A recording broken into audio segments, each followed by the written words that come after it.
Nasıl Karabağ girdiyse. Tek millet, tek bayrak, tek vatan, tek devlet. Türk'ün yolu Zengezur'dan, Karabağ'dan geçti. Բարև ձեզ, եթերում իրական Թուրքիա նախագիծն է։ 2022 թվականի սեպտեմբերի 13-ին, 3 տարի առաջ, Ադրբեջանը ռազմական ագրեսիա սկսեց Հայաստանի դեմ, թիրախավորելով Հայաստանի 3 մարզերը՝ Սյունիք, Վայոց ձոր, Գեղարքունիք, Գորիսի, Կապանի, Սոտքի, Ջերմուկի, Արտանիշի եւ Իշխանասարի ուղղությամբ։ Կրակի տակ ոչ միայն հայկական դիրքերն էին, այլև բնակավայրերը։ Ամենածանր մարտերը Ջերմուկի կողմում էին։ Թշնամին դիրքային առաջխաղացում ունեցավ ներքին Հանդի, Վերին Շորժայի, Արտանիշի, Սոտքի եւ Ջերմուկի ուղղությամբ։ Ավելի ուշ Հայաստանի զինված ուժերի շտաբի պետ Էդվարդ Ասրյանը հայտարարեց, չնայած ադրբեջանցիները 4.5 կիլոմետր են հեռու Ջերմուկից, բայց շրջափակման մեջ են, սոված կմնան, կնահանջեն։ Անցել է 3 տարի, չեն նահանջել։ Ամեն հարմար առիթով Բաքվի օկուպանտը հայտարարում է, որ ռազմավարական նշանակության բարձունքներ է վերցրել, որոնցից ոչ մի քայլ հետ չի անելու, որոնցից Հայաստանի ամբողջ տարածքը տեսնում է, վերահսկում է։ Հայկական կողմի պաշտոնական տվյալով մենք ունեցել ենք 224 զոհ, հերոսաբար զոհվել են նաև կանայք։ Թշնամին խոշտանգել է հայ զինծառայողներին, նաև կանանց։ Հայաստանի իշխանությունները մինչև այսօր չեն հրապարակել զոհվածների ամբողջական անվանացանկը։ 3 տարի անց Նիկոլ Փաշինյանը պնդում է, թե խաղաղություն է հաստատել Իլհամ Ալիևի հետ։ Իրական Թուրքիա նախագծի այս թողարկմանը դիտեք։ Թուրքիան ցնծում է Փաշինյանի նոր որոշումից, Հարարատի պատկերն այլևս Հայաստանի սահմանային դրոշմակնիքին չի լինի։ İki ülke arasında geçmişte tartışmalara yol açmıştı. Հարարատ լեռան պատկերների օգտագործումը անձնագրերում եւ պաշտոնական փաստաթղթերում անցյալում վեճեր է առաջացրել Հայաստանի եւ Թուրքիայի միջև։ Հիմա Հայաստանը հրաժարվեց Արարատից։ Թուրքիայում Փաշինյանից գոհ են։ Ermenilerin Ararat Dağı dedikleri Ում է ավելի շատ նյարդայնացնում Արարատի պատկերը՝ Էրդողանին, թե Փաշինյանին։ Բայց դա նյարդ է։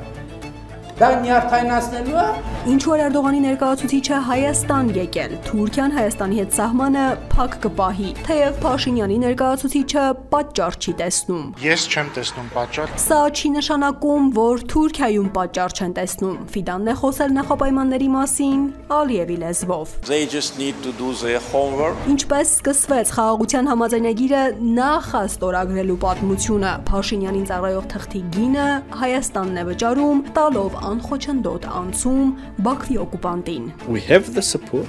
but nothing is unlimited in this world. Եվ հարցազրույց այսօր Բեռնար Կուլի, արևելագետ Բելգիայից, Հայաստանի կառավարությունը մտել է մի գործընթացի մեջ, որը չի վերահսկում, եւ սա չափազանց վտանգավոր է։ Զիջումները ելք չեն, հաջորդ պահանջի սկիզբն են։ Nobody is defending Armenia and the Armenians against Turkey and Azerbaijan. Եվ այսպես Թուրքիան ցնծում է Նիկոլ Փաշինյանը եւս մեկ քայլ է անում հաճոյանալով Թուրքիային եւ գործելով իրական Թուրքիայի եւ պատմական Թուրքիայի շահերի շրջանակում։ Նիկոլ Փաշինյանի կառավարության որոշմամբ նոյեմբեր ամսից Հայաստանի պետական սահմանահատման կնիքից կհանվի Արարատի պատկերը։ Կառավարությունն այս որոշումը կայացրեց ներառելով չզեկուցվող հարցերի շարքում, սա նշանակում է հանրությանը պատճառների մասին ոչ մի խոսք չասելով, ոչ մի բացատրություն չտալով։ Ու եթե մարդիկ լռեին, ինչի ակնկալիքը թերևս Փաշինյանն ուներ, հերթական զիջումը կարվեր լուռ, բայց աղմուկը բարձրացավ եւ Փաշինյանը խոսեց։ Փաշինյանը չի ցանկանում, որ նկարներով նյարդայնացնենք հարևանին։ Ուզում եմ բերել շատ բարձ օրինակ։ Դու քո տունը կառուցել ես քո կադաստրային գծից ներս, բայց տանդ առավել եւս արտաքին պատերին նկարել ես նկար, որը խորհրդանշում է քո ընկալումը, որ հարևանը արժանի չի ունենալ այն ինչ ունի, եւ ամեն գարուն այդ նկարի գույները թարմացնում ես եւ այլն նոր էլեմենտներ ես ավելացնում, սկզբունքորեն ինչա, մեկը սահմանիդ մեջ ես եւ այլն, բայց դա նյարդ է։ Դա նյարդայնացնելու է։ Էրդողանի հետ այդ որ մի հանդիպման ժամանակ է խոսք ու զրույցը հասել նրան, որ Էրդողանը նյարդայնանում է, երբ հայերը Արարատի պատկերն են գործածում։ Ինչու է Էրդողանը նյարդայնանում, եթե Արարատը թուրքերի լեռն է։ Հազիվ թե Փաշինյանը նման քայլի գնար, եթե թուրքական կողմից պահանջ չլիներ։ Հետևաբար, երկրորդ հարցը. Էրդողանի թուրքական կողմի հետ բանակցություններից հետո տարածվող տեքստերում էլ ինչն է գաղտնի պահվում, չի ներկայացվում հանրությանը, բայց գործի է դրվում չզեկուցվող որոշումներով։ Արարատի վերաբերյալ Փաշինյանի դիրքորոշումը հայտնի է։ Եվ ընդհանրապես Փաշինյանը, որը մի ժամանակ բաց տեքստով հայտարարեց, որ չի վիրավորվում, երբ իրեն թուրք են անվանում, հիմա դեմ չէ, որ իրեն դավաճան ասեն, միայն թե ազատվի Արարատից։ Թող այսօր մեզ անվանեն դավաճան, բայց մեր գործողությունների արդյունքում 50 տարի անց, 100 տարի անց, 150 տարի անց Հայաստանի Հանրապետությունը լինելու է պետություն։ Թե որքան կեղծ է այս հիմնավորումը ցույց են տալիս հենց թուրքերը, Փաշինյանի հետ բանակցող այդ նույն Էրդողանը։ Թուրքագետ Վարուժան Գեղամյանն ամենադիպուկ պատասխանն է ներկայացրել։ Փաշինյանի եւ Էրդողանի այս լուսանկարի հետևում տեսնում եք աստղերով զինանշանը։ Դա Թուրքիայի Հանրապետության նախագահի զինանշանն է։ Դրա վրայի 16 փոքր աստղերը ներկայացնում են թուրքական ցեղերի կողմից պատմական տարբեր շրջափուլերում եւ տարածքներում ստեղծված պետական միավորները։ Դրանց շարքում է օրինակ Օսմանյան կայսրության խորհրդանիշը, այն նույն պետության, որը ոչ միայն գրավել է նաև այսօրվա Հայաստանի մի մասը, այլև կազմակերպել է հայոց ցեղասպանությունը, Համիդյան ջարդերը, Ադանայի կոտորածը եւ այլն։ Երկրորդ լուսանկարում Թուրքիայի նախագահի պատվո պահակախումբն է 16 հոգի, ովքեր դիմավորում են պետական այցով այդ երկիր ժամանած պաշտոնյաներին։ 16 զինվորներն ու իրենց ձեռքի դրոշները նույնպես խորհրդանշում են վերոնշյալ թուրքական պետությունները։ Թուրքիայում այս ու բազմաթիվ այլ ազգայնական ու ծավալապաշտական խորհրդանիշներ չեն փոխվելու, այնպես որ Արարատից հրաժարվելը Հայաստանի թուրքացման մասն է, այլ ոչ թե անվտանգության։ Թուրքական վիլայեթում անվտանգ չի լինելու, եզրափակում է թուրքագետը։ Հիմա այն մասին, թե ինչպես է ցնծում թուրքական մեդիան Փաշինյանի այս քայլից։ Միլիեթը գրում է. ցնցող որոշում Հայաստանից, Արարատ լեռը հանում են անձնագրերից։ Արարատը իհարկե ներկայացնում են Աղրեդաղ անունով։ Սթար անունով թերթը, որը ներկայանում է որպես թուրքերի ազգային կամքի ձայնը, գրում է. Հայաստանը հրաժարվեց Արարատից։ Սա ծանրակշիռ հեռուստաալիքներից մեկի կայքն է։ Քայլն արվել է Հայաստանի եւ Թուրքիայի միջև հարաբերությունների կարգավորման գործընթացի ֆոնին։ Հյուրիեթը մեջբերում է Արսեն Թորոսյանին, Հայաստանի աշխատանքի եւ սոցիալական հարցերի նախարար, թե դրոշմանիշները հարմարեցվել են իրական հայկական գաղափարախոսությանը։ Այս նույն ձևակերպումը հավանել ու որպես հիմնավորում մեջբերել է նաեւ Սյոժջուն, այլ պարբերականներ եւս։ CNN Թուրքի ռեպորտաժում նշում են, քայլն արվում է Հայաստան-Թուրքիա կարգավորման գործընթացի շրջանակում։ Արարատ լեռան պատկերը օգտագործումը անձնագրերում եւ պաշտոնական փաստաթղթերում անցյալում վեճեր է առաջացրել երկու երկրների միջև։ Erivan'dan sembolik ama önemli bir adım geldi bugün. Հայաստանից սիմվոլիկ, բայց կարևոր քայլ է արվել այսօր։ Հայաստանի սահմանային անձնագրային դրոշմականիկներից Արարատի պատկերը հանվում է։ Սա կարևոր է։ Որոշումը կայացվել է, որ հարևաններին սխալ ուղերձներ չհղվեն, ասել է падգամավոր Artur Hovanesyan-ը։ İktidar Partisi Sekreteri Artur Hovanesyan her adımımız komşu ülkelere tehlikeli mesajlar göndermemeli. Ermenilerin Ararat Dağı dedikleri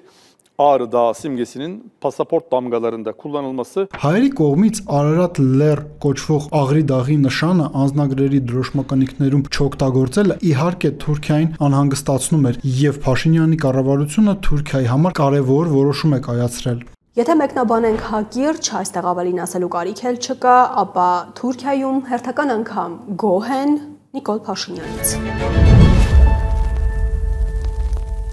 Եվ այսպես Էրդողան-Փաշինյան գործընթացում Թուրքիայի հատուկ ներկայացուցիչ Սերդար Քլիչը ժամանեց Հայաստան, եւ սա Թուրքիայի հերթական նախապայմանի կատարումն էր, որովհետեւ թուրք դիվանագետը բաց հայտարարել էր, հատուկ ներկայացուցիչների հաջորդ հանդիպումները կարող են լինել ոչ թե այլ երկրների, այլ Հայաստանի կամ Թուրքիայի տարածքում։ Հայաստան հասնելու նախորդ օրն Իգդիրում էր, ու թեև այցի օրը գաղտնի էր պահվում, երբ սեպտեմբերի 11-ին Քլիչը հասավ Իգդիր, պարզ էր, որ հաջորդ օրը Հայաստանում կլինի։ Մինչև Հայաստան հասնելը իհարկե հայտարարություններ հնչեցին սպասվող բանակցությունների մասին։ Զանգեզուրի գիծ թուրք դիվանագետը միջանցք չի կոչում, գործածում է գիծ եզրը, թեև Թուրքիայում բոլորը Էրդողանից մինչև Ֆիդան բարբերաբար հենց Զանգեզուրի միջանցք են ասում։ Քլիչը ասում է գիծ, բայց անթաքույց հավելում շարունակությունը։ Այն չափազանց կարևոր է ոչ միայն Հայաստանի եւ Թուրքիայի միջև, այլև ամբողջ Կենտրոնական Ասիայի եւ Թուրքական հանրապետությունների հետ կապ հաստատելու առումով։ ԱՄՆ մեծ ցանկությունն է, որ կարճաժամկետ հեռանկարում հնարավոր լինի բացել այդ գիծը եւ ըստ Քլչի հայկական կողմը եւս դրական է վերաբերվում այս հարցերին։ Հիշել ու մեջբերել է հայկական կողմի մենք պատրաստ ենք սահմանը բացել հայտարարությունը եւ հավելել. Իհարկե նրանք էլ են դրական վերաբերում մի բանի, որը բոլորի համար շահաբեր է։ Որոշ նախագծեր կյանքի կոչելուց առաջ անհրաժեշտ է իրականացնել մի շարք տեխնիկական աշխատանքներ, իսկ մտադրությունների առումով խնդիր չունենք։ Սահմանը բացելու փաշինյանականների աղաչանքին պարզվում է Թուրքիան պատասխանում է այսպես. տեխնիկական աշխատանքներ կան։ Թե ինչու է Թուրքիան փակ պահում Հայաստանի հետ սահմանը, երկու պատճառով ներկայացրել ենք իրական Թուրքիա նախագծի նախորդ թողարկմանը, որը կարող եք գտնել Alpha News-ի YouTube-ի ալիքում։ Զանգեզուրի գիծ, անգամ այս ձևակերպմամբ Թուրքիայի համար կարևորագույն այս թեման բարդ է անգամ պատկերացնել, որ շրջանցել են Երևանում բանակցությունների ժամանակ։ Բայց թե ինչ խոսեցին այս մասին Էրդողանի հատուկ ներկայացուցիչն ու Փաշինյանի պաշտոնյաները Հայաստանում, ոչ մի խոսք հանրությանը չի ներկայացվում։ Իսկ թե ինչ է պատմում այցի մասին Հայաստանի արտգործնախարարությունը, սկսենք սկզբից։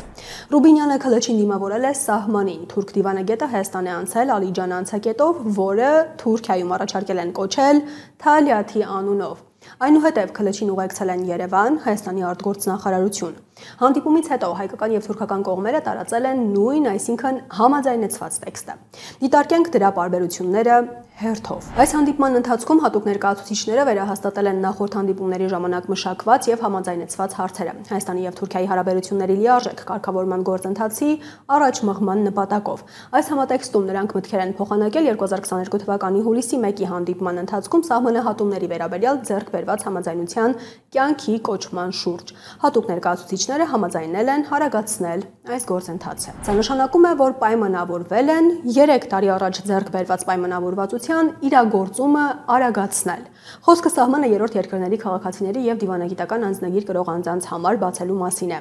Եթե ոչ մի հեգնական ու ծաղրական մեկնաբանություն չանենք, ապա սա նշանակում է, որ սահմանը բացելու մասին խոսք չի եղել, որ Թուրքիան դեռ պատրաստ չէ բացել Հայաստանի հետ սահմանը, որ Թուրքիան դեռ պատճառներ ունի սահմանը փակ պահելու համար, թեև ահա թե ինչ էր ասում Ռուբեն Ռուբինյանը հանդիպումից, այս հայտարարությունից 1 օր առաջ։ Սահմանի բացման մասին է հենց այս ամբողջ գործընթացը, ամբողջ Հայաստան-Թուրքիա հարաբերությունների կարգավորման գործընթացը,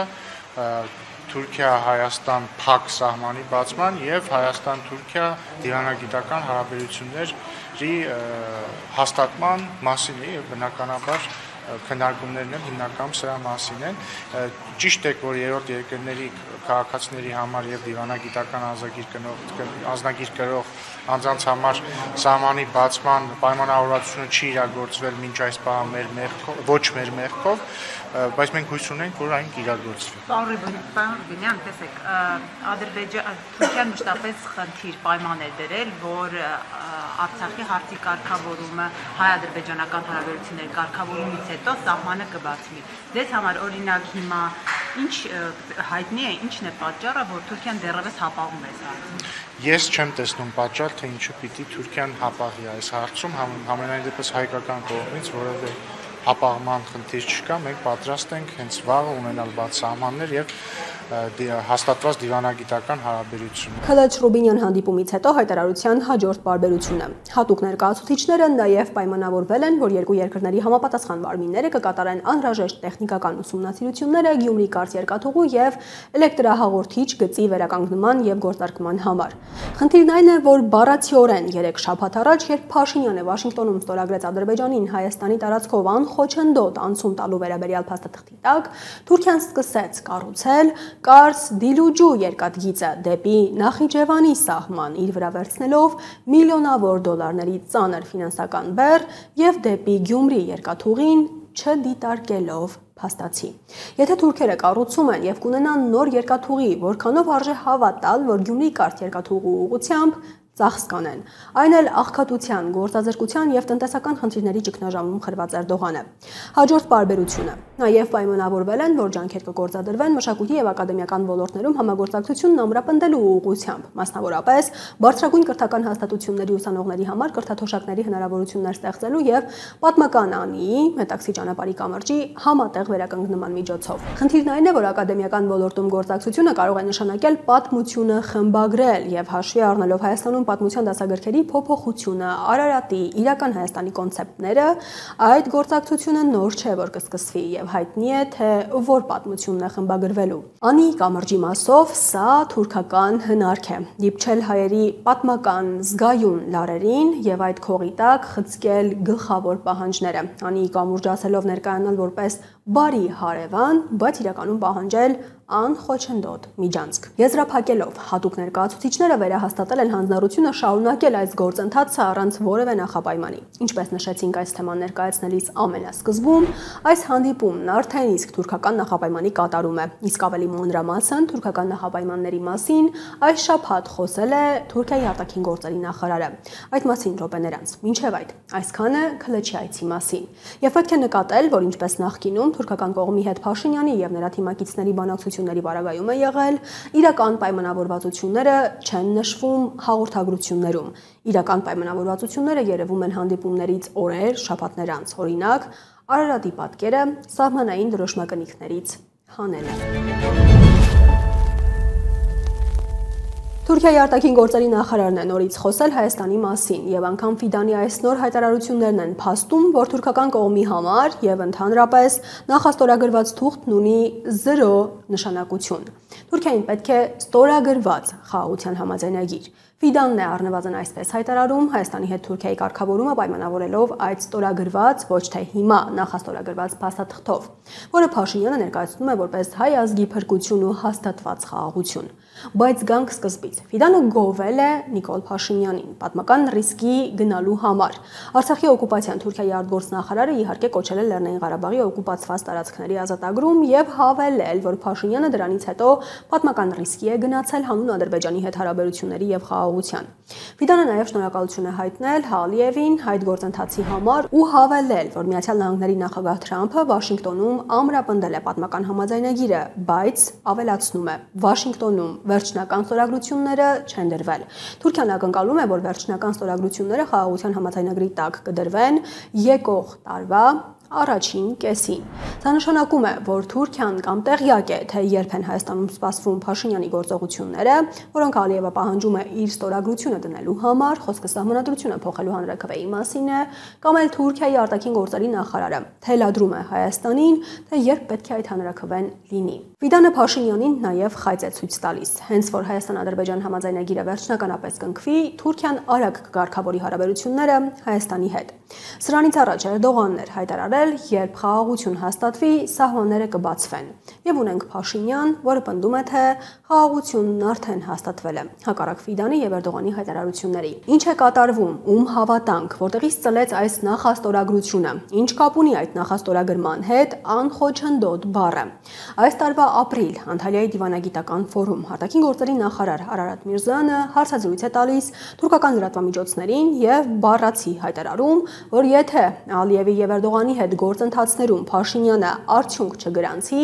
Փաշինյանը կարող է չվերընտրվել 2026 թվականին։ Ընդ որում, թուրք լրագրողի հարցը հենց այդ ընտրությունների մասին էր, թե ինչ կլինի, եթե Փաշինյանը չհաղթի։ Time passes and if the Armenian government does not deliver a tangible outcomes of normalization process, even those who believe in peace agenda will come up. Ժամանակը անցնում է եւ եթե ՀՀ կառավարությունը չկարողանա ապահովել շոշափելի արդյունքներ կարգավորման գործընթացում, նույնիսկ խաղաղության օրակարգին հավատացողները կարող են հարց բարձրացնել։ Լավ, խաղաղության օրակարգը հնչում է գեղեցիկ, բայց անհնար է խաղաղություն կառուցել միայնակ։ Թվում է, թե ձեր հարևանները չեն կիսում ձեր խաղաղ եւ բարգավաճ տարածաշրջան ունենալու տեսլականը, ինչպես նաեւ նորմալ հարաբերություններ ունենալու ձգտումը։ Սա կարող է նշանակել, որ վաղը այլևս իմաստ չեմ տեսնի շարունակել աջակցել ձեր խաղաղության օրակարգին։ We have the support, but nothing is unlimited in this world and things may change. Of course, but at the same time, it is obvious that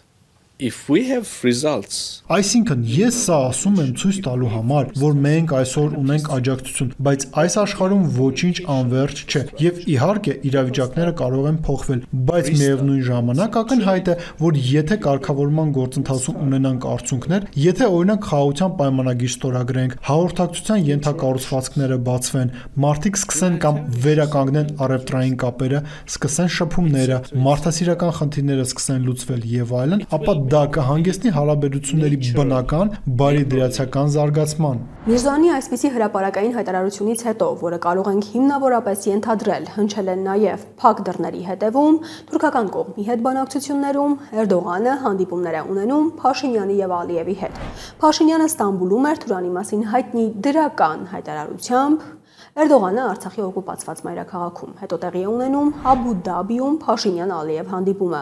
որի մասին պատմելով էլ Ալիևը բացահայտում է. խաղաղության համաձայնագիր կոչվածը նախաստորագրել առաջարկել են իրենք ադրբեջանցիները։ Այսպիսով հիմա, երբ նրանք համաձայնվել են բոլոր կետերի շուրջ, ինչպես ասացի, մնացել է միայն երկու իրավական հարց՝ սահմանադրությունը եւ Մինսկի խմբի լուծարումը, երբ դա տեղի ունենա, փաստաթուղթը կարող է ստորագրվել։ Yes, it can be initialed before, and that was one of the ideas which Azerbaijani side introduced in Abu Dhabi. That initialing, as you know, doesn't mean signature, it just means that Այո, այն կարող է նախապես նախաստորագրվել, եւ սա այն գաղափարներից մեկն է, որը ադրբեջանական կողմը առաջ քաշեց Աբու Դաբիում, նախաստորագրումը։ Նախաստորագրումը, ինչպես գիտեք, չի նշանակում ստորագրում։ Մի բան է, երբ բանավոր ասում ես, որ համաձայն ես, մեկ այլ բան է, երբ ստորագրությունը դնում ես յուրաքանչյուր էջի տակ եւ ասում, գործն ավարտված է։ Because we are not going to how to say renegotiate. Մենք իսկապես շատ մոտ ենք խաղաղության համաձայնագրի կնքմանը։ Անձամբ ես կարծում եմ, որ այս գործընթացը անշրջելի է։ Ես չեմ տեսնում որևէ հնարավորություն, որ դա կրկին տեղի ունենա, որովհետև մենք չենք վերանայելու համաձայնագիրը։ Բայց եթե Հայաստանը մի օր որոշի վերանայել համաձայնագիրը, դա կնշանակի, որ նրանք խաղաղություն չեն ուզում, նրանք միայն մեր տարածքներն են ուզում։ Այնպես որ կարծում եմ, որ մենք ճիշտ ուղղությամբ ենք շարժվում։ Նրանք պարզապես պետք է կատարեն իրենց տնային աշխատանքը։ They just need to do their homework. Երբ դա արվի, համաձայնագիրը կստորագրվի, եւ դա իհարկե մեծ փոփոխություն կլինի ամբողջ տարածաշրջանի համար։ Ինչու են ադրբեջանցիները առաջարկել նախաստորագրել։ Առաջին պատճառը Ալիևն ինքն է նշում, որպեսզի Հայաստանի հաջորդ իշխանությունները հետ քայլի հնարավորություն չունենան։ Եվ այս մտահոգությունից երևում է, որ Բաքվում դիտարկում են հնարավորությունը, որ սպասվող ընտրություններում Փաշինյանը կկորցնի իշխանությունը։ Հետևաբար դեմ չեն մի քիչ օգնել Փաշինյանին, տալ մի թուղթ, որով Փաշինյանը կարող է սա ասել։ Հայաստանի Հանրապետության եւ Ադրբեջանի Հանրապետության միջև խաղաղություն է հաստատվել, սիրելի ժողովուրդ։ Եվ փորձելով համոզել Հայաստանում ընտրողներին, թե խաղաղություն է հաստատվել, ստանալ քվեներ, թե իրականում այդ խաղաղությունը ըստ Էրդողանի եւ Ֆիդանի անգամ չի ստորագրվել։ Բայց ինչն է ամենավտանգավորը։ Ինչ է ստացել Ալիևը Փաշինյանին այդ թուղթը տալու դիմաց։ Փաշինյանի ստորագրությունը անխոչնդոտ անցում եզրի տակ։ Հայաստանի տարածքով անխոչնդոտ անցում։ Հիմա Փաշինյանը որքան էլ փորձի արդարացնել, բացատրել, հիմնավորել, նախաստորագրել եւ անխոչնդոտ բառերը, իրադարձությունների հերթականությունը վերը նշվածներ։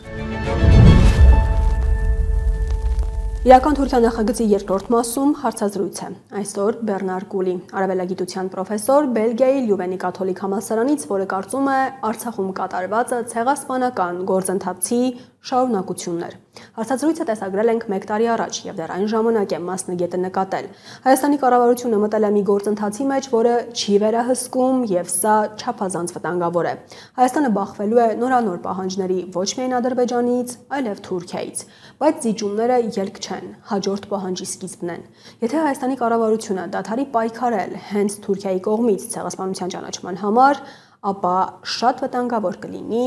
հենց Հայաստանի համար։ Mr. Cooley, thank you very much for joining us for this interview. And of course, our topic is Armenian genocide, but I will start with the question on... Պարոն Կուլի, շնորհակալություն, որ միացել եք մեզ այս հարցազրույցի համար։ Ես սկսելու եմ ձեզ հարցնելով Լեռնային Ղարաբաղի մասին։ Դուք Բելգիայում եւ միջազգային ակադեմիական շրջանակներում առաջատար պատմաբաններից, ցեղասպանությունների պատմությունն ուսումնասիրող մասնագետներից մեկն եք։ Եվ այս առումով ձեր կարծիքը հատկապես կարևոր է։ Այնինչ տեղի ունեցավ Արցախում, Լեռնային Ղարաբաղում 2020-ին եւ 3 տարի անց, երբ բոլոր հայերը ստիպված էին բռնագաղթել իրենց հազարամյա հայրենիքից, ցեղասպանություն էր, կամ կարող ենք ասել, որ հայոց ցեղասպանության շարունակությունն էր։ A genocide or was it the next chapter of the Armenian genocide? This is a very good question. I indeed think that... Սա շատ լավ հարց է։ Ես իհարկե կարծում եմ եւ հաստատում եմ, որ այն ինչ պատահեց Արցախում, Լեռնային Ղարաբաղում վերջին տարիներին նույն հարթության վրա է այն իրադարձությունների հետ, որոնք մենք անվանում ենք ցեղասպանություն։ Related to the genocide and actually is a part of the genocidal process. Արցախում կատարվածը իրականում ցեղասպանական գործընթացի մաս է։ Կարծում եմ ընդհանրապես կարևոր է, որ մարդիկ հասկանան, թե ինչ է ցեղասպանությունը։ Դա միայն մարդկանց ֆիզիկական բնաջնջումը սպանությունը չէ, ինչպես հայերի հետ պատահեց 1 դար առաջ։ Դա նաև մերժել է եւ ժխտելն է իր բնորանում ապրելու մարդկանց մի խմբի իրավունքը։ Երբ դու ֆիզիկապես բնաջնջում ես մարդկանց, պետք է ջնջես նաև այդ մարդկանց ներկայության եւ քո հանցանքի ապացույցները։ Եկեղեցիները, խաչքարերը, ձեռագրերը։ Այս պարագայում անգամ այլևս կանգնած չես լինում իրագործած ցեղասպանությունը ճանաչելու պահանջի առաջ։ Պարզապես երբ ջնջել ես հայկական հետքը, կարող ես պատասխանել, թե ցեղասպանություն չես իրագործել։ Հայերին չես բնաջնջել, որովհետև այդ տարածքներում երբեք հայեր չեն եղել։ Այնպես որ մարդկանց բնաջնջումը մի փուլն է, նրանց ներկայության ապացույցներից ազատվելը մեկ այլ։ Եվ իհարկե 1915-ին եւ հաջորդած մի քանի տարիների ցեղասպանությունից հետո այդ գործընթացը շարունակվել է։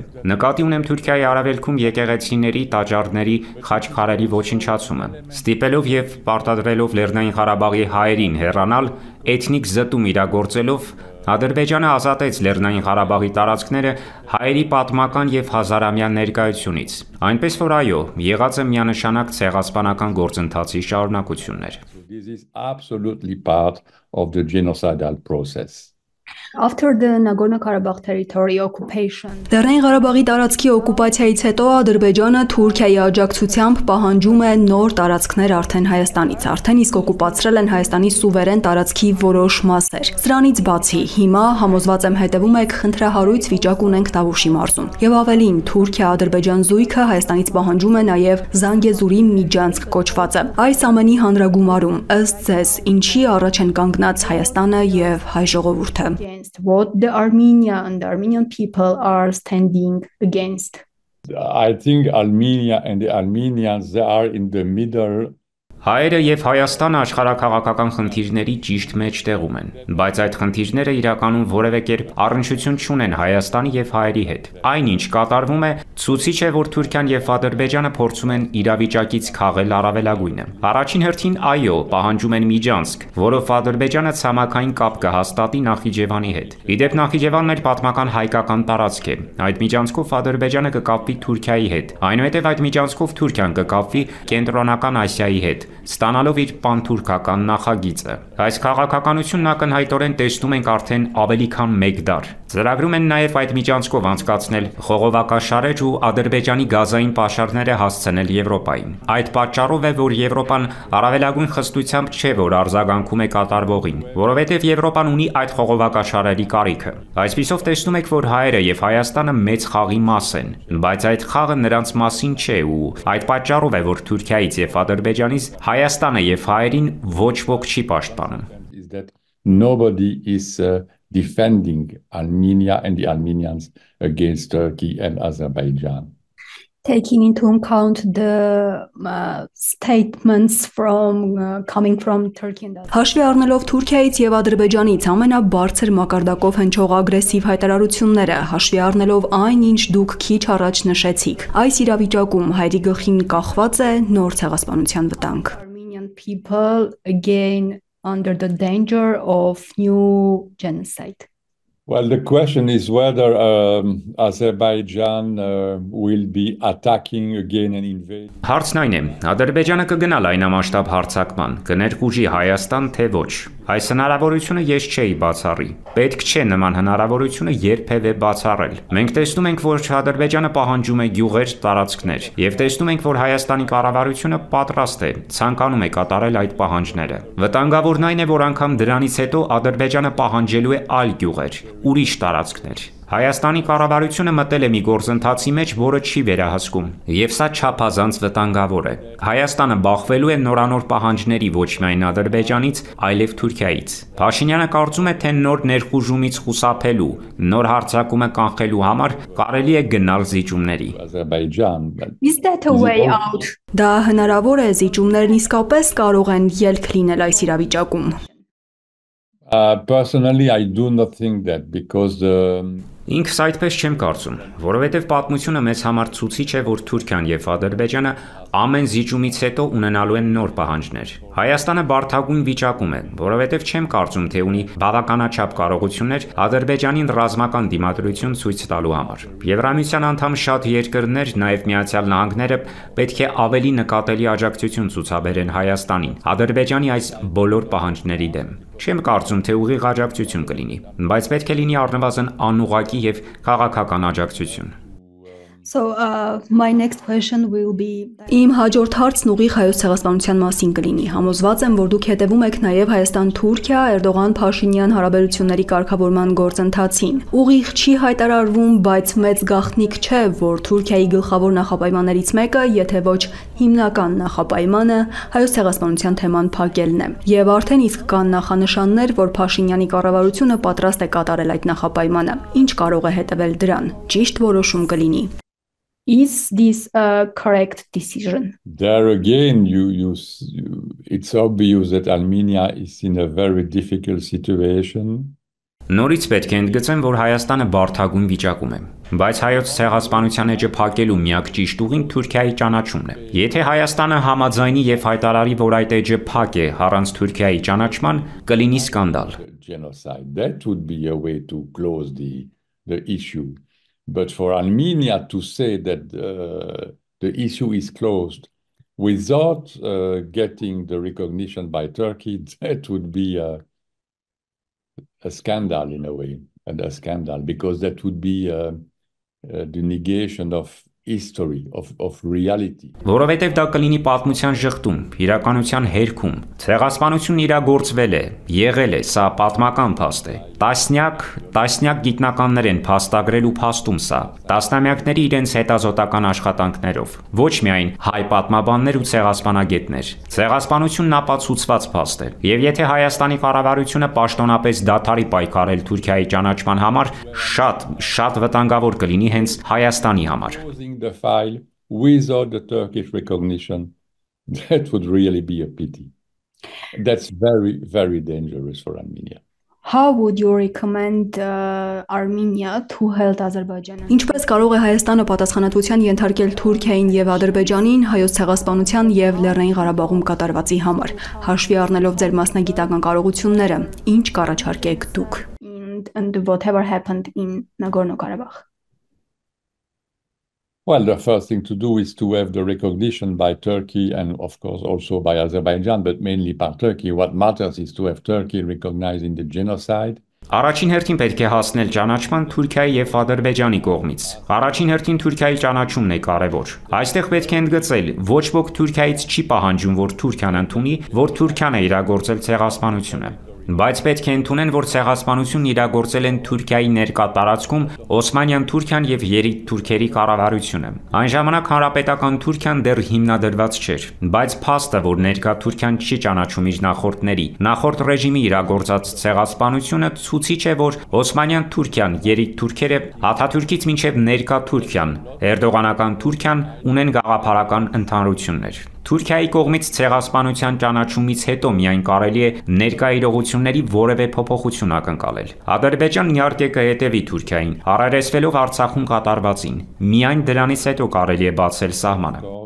The border will then be able to be open and for Is it possible Mr. Cooley, is it Պարոն Կուլի, դա հնարավոր է հաշվի առնելով, թե ինչ Թուրքիայի եւ Ադրբեջանի առաջ ենք կանգնած հիմա։ Well, I think you have to be optimistic. It will certainly take some. Պետք է լավատես լինեք։ Դա անպայման պատահելու է 10-20 տարուց։ Համոզված եմ, որ դա պատահելու է։ Ի վերջո պատմությունը միշտ հաղթում է։ Հավանաբար հետ Էրդողանական Թուրքիայում, բայց ես ավելի քան համոզված եմ, ճանաչում լինելու է, որովհետև ավելի ու ավելի շատ երկրներ են ճանաչում ցեղասպանությունը։ Եվրամիության անդամ երկրներ, նաև Միացյալ Նահանգների նախագահ Բայդենը։ Մինչև դա վիճակը Հայաստանի համար մնալու է բարդ եւ լարված։ Difficult and tense for Armenia. Yes. Thank you very much, Mr. Cooley, for the interview. Դուք դիտում եք իրական Թուրքիա նախագիծը, շնորհակալություն ուշադրության համար։